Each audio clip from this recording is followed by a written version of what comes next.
Nah, tapi selanjutnya saya ingin bahas juga tentang ulang tahun. Karena kan ini spesial ulang tahun Kota Mojokerto ya. Bukan ulang tahun saya.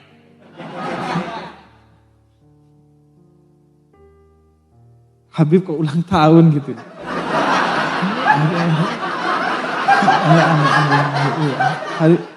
Habib kok ulang tahun gitu. Jadi bahasa Arab dan bahasa Indonesia itu punya keunikan, yaitu punya dua suku kata untuk menyebut umur manusia. Ada kata usia, ada kata umur. Usia itu bahasa Arabnya sinnun. Sinnun itu artinya juga gigi. Artinya usia itu merujuk kepada sesuatu yang bersifat fisik. Berapa usia Anda? Anda lahir tahun berapa? Kemudian usia Anda berapa? Yaitu. Misalnya Anda lahir tahun 2000, berarti usia Anda sekarang 22. Tapi kalau umrun atau umur, itu artinya kemakmuran. Maka dia tidak bersifat fisik, tapi bersifat batin. Dia tentang value. Makanya kata Jalaluddin Rumi, umur itu bukan soal kalender, tapi ketukan kesadaran. Nah, umur Anda, sekarang rata-rata umur kita mungkin 20-30 tahun. Tapi rata-rata usia kita 20 atau 30 tahun. Tapi umur kita bisa lebih atau kurang dari itu. Karena umur itu soal keberkahan yang Anda isi pada usia Anda. Misalnya ya, Gus Dur itu umurnya berapa? Katakanlah umur makhluknya Nabi Muhammad itu umatnya Nabi Muhammad itu adalah 60-70 tahun. Umatnya Nabi Muhammad rata-rata. Gus Dur misalnya umurnya 60-70 tahun. Usianya 60-70 tahun. Tapi umurnya Gus Dur itu bisa ratusan hingga ribuan tahun. Karena besarnya kemaslahatan, kemanfaatan yang menjadi keberkahan dari umur beliau. Anda itu seperti juga saya dihidupkan 1000 kali belum tentu bisa hidup berkontribusi seperti Gus Dur. Seperti Kiai Haji Ahmad Dahlan. Nah ini ciri-ciri ceramah saya gitu, habis ke kiri ke kanan gitu. Untuk mengimbangi lah. Siapa tahu ada yang Muhammadiyah kan? Jadi kita imbangi begitu.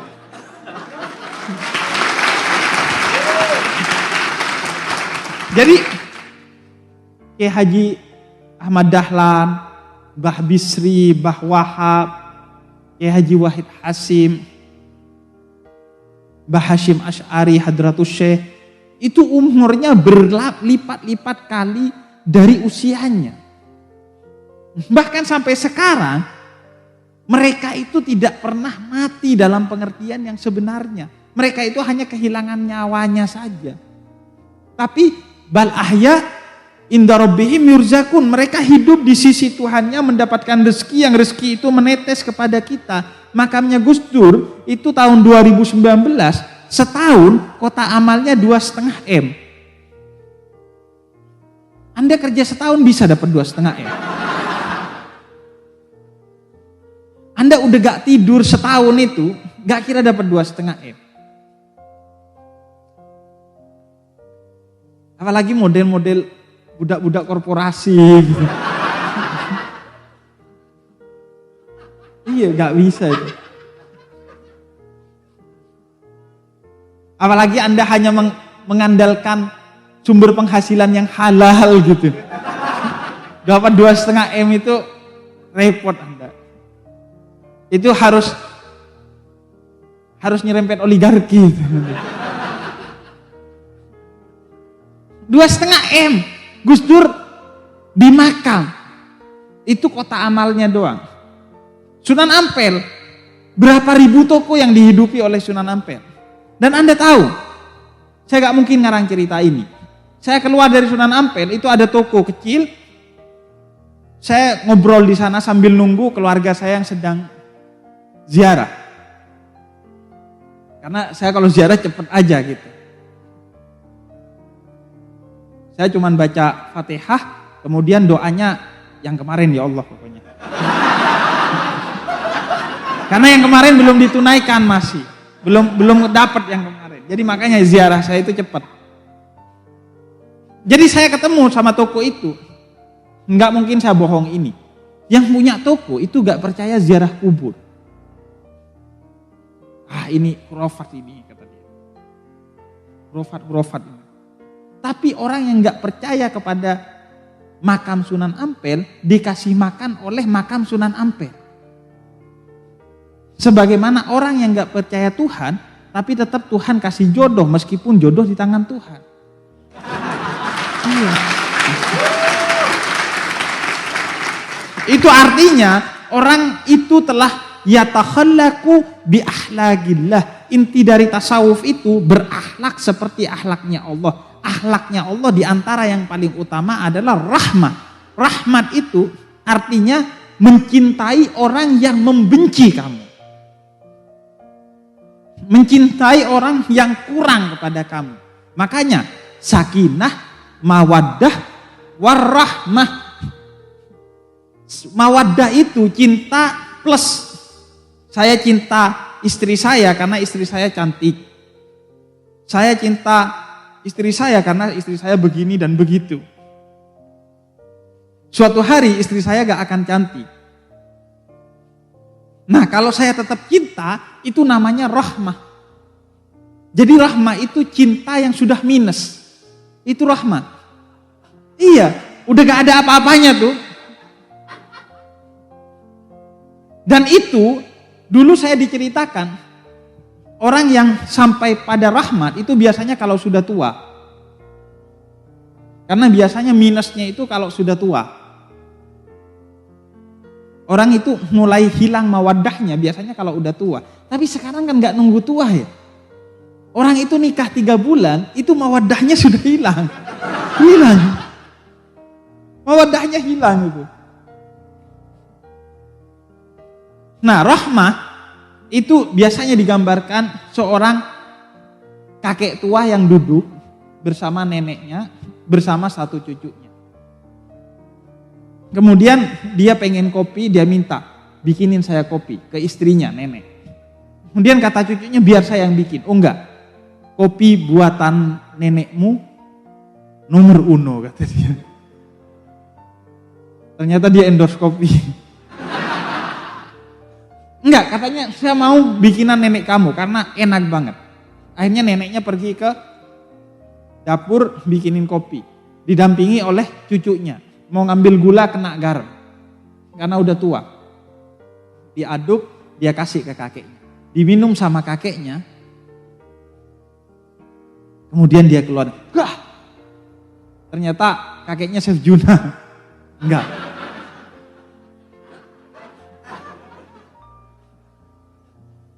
Enggak. Itu apa jokes industri itu. Jokes TV itu. Enggak, ternyata kata kakek ini diminum kopi buatan nenekmu tidak pernah berubah dari dulu. Selalu enak. Anda tahu kisah Qais dan Laila. Itu konon Laila itu tidak cantik. Sehingga orang bertanya-tanya, kenapa Qais itu begitu mencintai Laila? Kemudian kata Qais, kamu melihat Laila tidak cantik karena kamu melihat Laila dengan matamu, bukan dengan mataku. Anda potong masukin ini ke TikTok. Lumayan Anda dapat konten loh. Iya. Jadi dapat konten, followers banyak, setelah itu tinggal live mandi lumpur.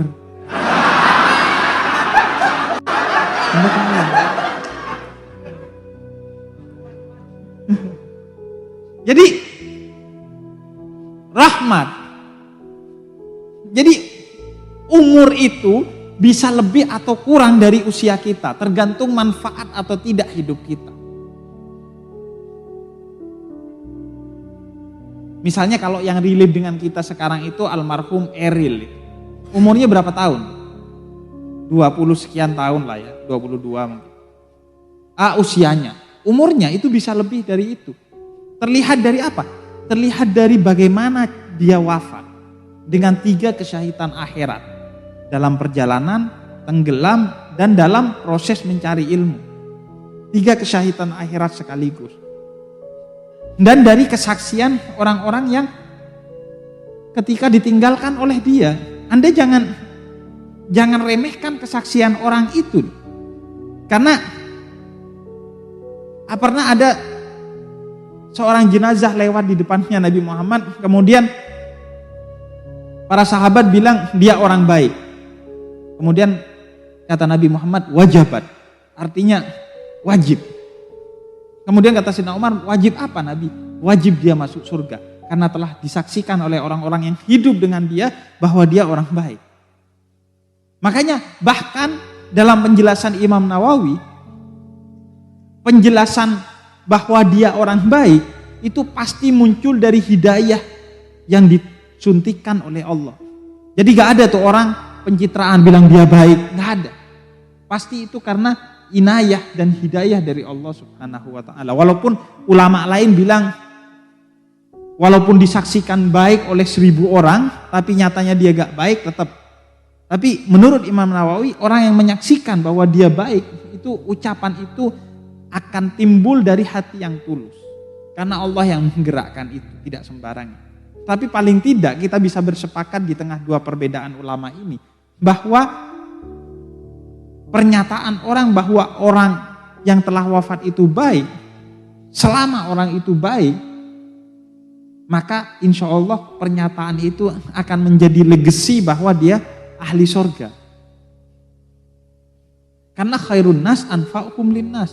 Sebaik-baiknya manusia yang bermanfaat bagi manusia lain. Dan khairun nas bukan khairul mukmin, bukan khairul muslim. Sebaik-baiknya manusia, bukan muslim, bukan mukmin. Sebaik-baiknya manusia. Artinya nilai pahalanya ini adalah pahala yang ultimate, yang sifatnya universal.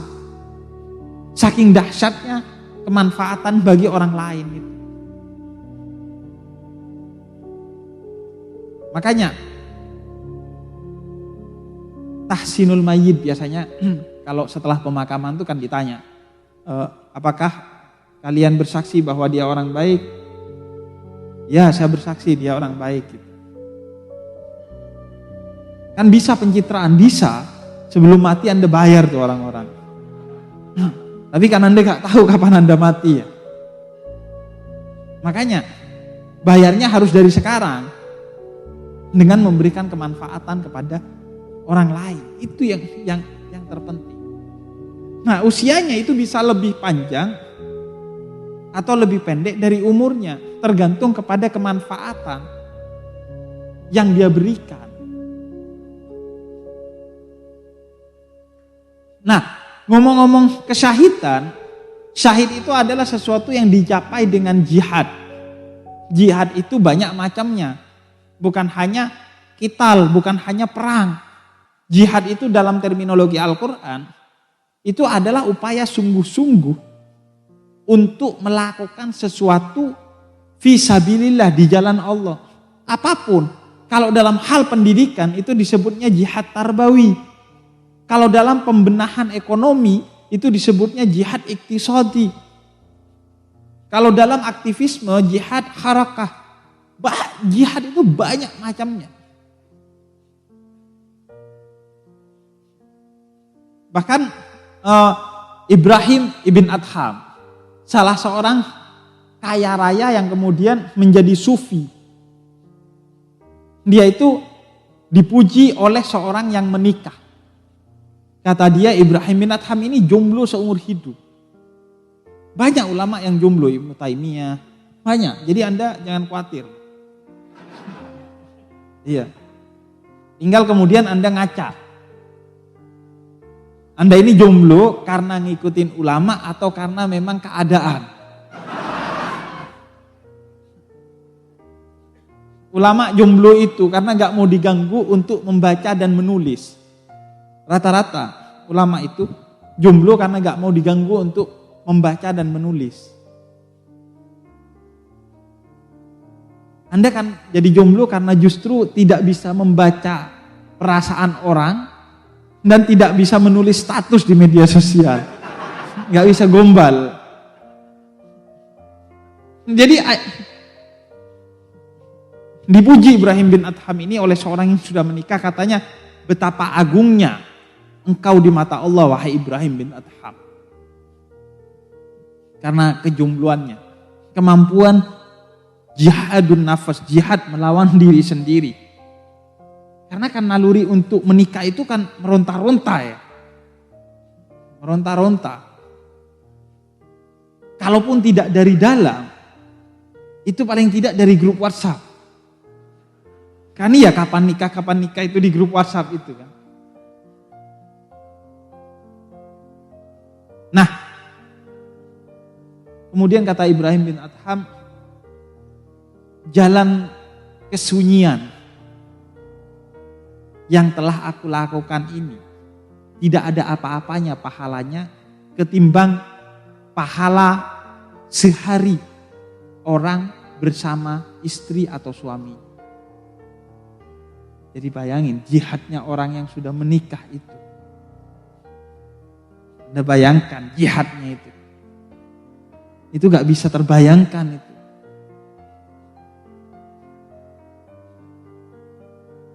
Anda bisa bertengkar hanya karena Anda ngirim WhatsApp itu gak pakai voice note. Karena nada Anda tidak sinkron dengan nada istri Anda. Jadi misalnya ya, Anda ngetik apa gitu. Oke. Anda ngetiknya gitu, oke. Istri kan bisa jadi membacanya, oke. Ya kan? Makanya saya itu WhatsAppan dengan istri paling banyak pakai voice note aja lah biar aman gitu. Agar nadanya sinkron. Makanya udah musik haram. Nada itu bahaya. Jadi jihadnya seorang yang sudah menikah sebagaimana jihadnya seorang yang jomblo itu ada kapasitasnya tersendiri, ada konteksnya tersendiri. Dan kedua-duanya itu sama-sama berat. Sehingga yang disebut jihadul akbar, jihad yang besar itu jihadun nafas, jihad melawan diri sendiri. Makanya di Hadramut sana ada seorang wali Allah yang mencapai derajat wali. Itu karena digojlok istrinya seumur hidup. Itu jadi wali ya. Tentu bisa juga ya. Istri jadi seperti Rabi'ah al-Adawiyah karena digojlok suaminya, kan bisa juga.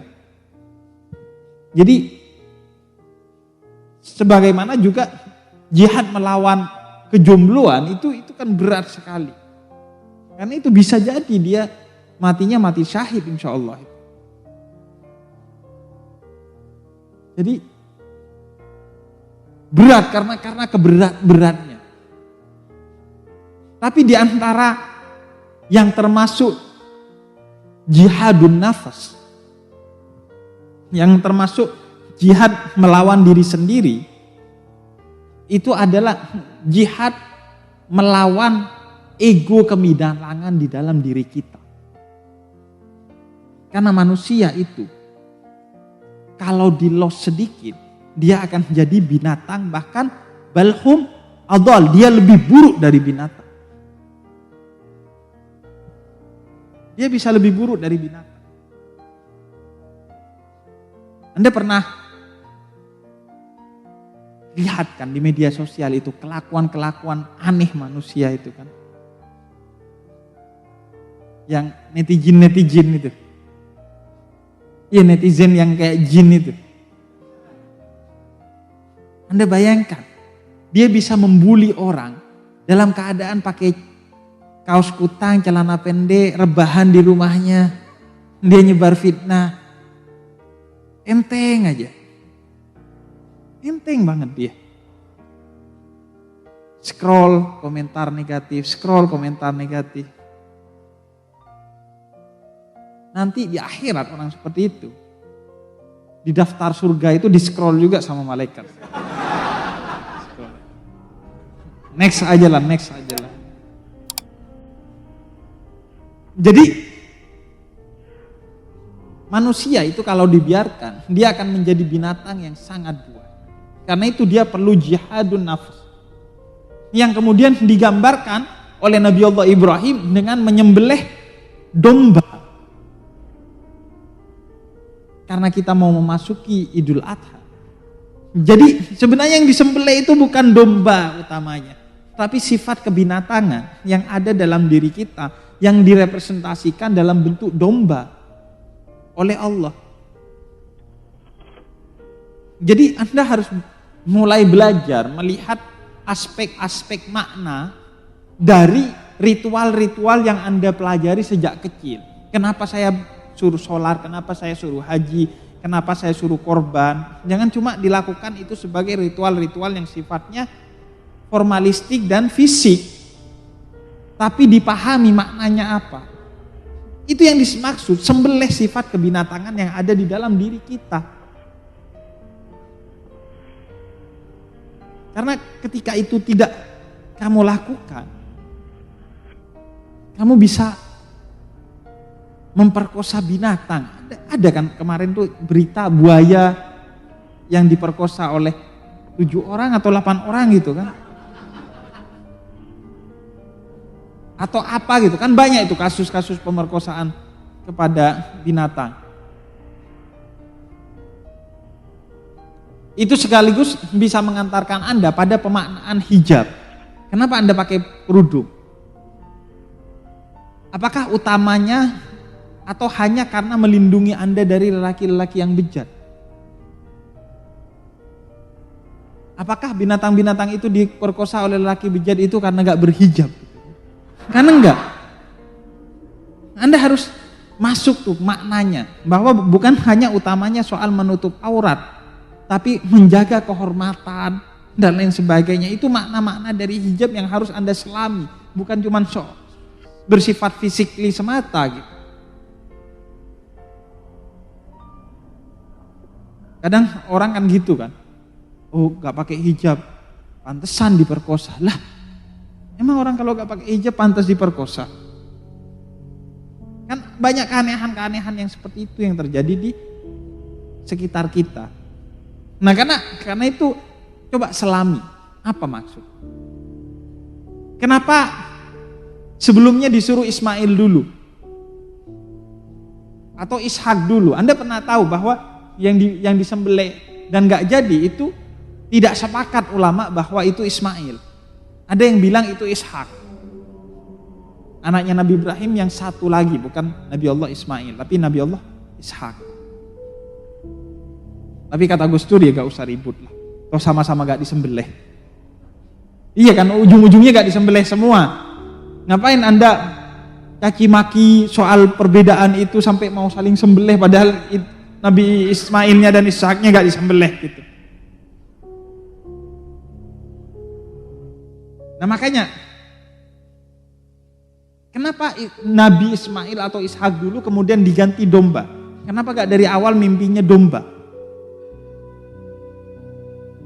Karena Allah mau mengkritik kaum-kaum sebelum itu yang disebut sebagai kaum masochis yang menduga bahwa Allah itu meminta persembahan darah dan nyawa kepada manusia.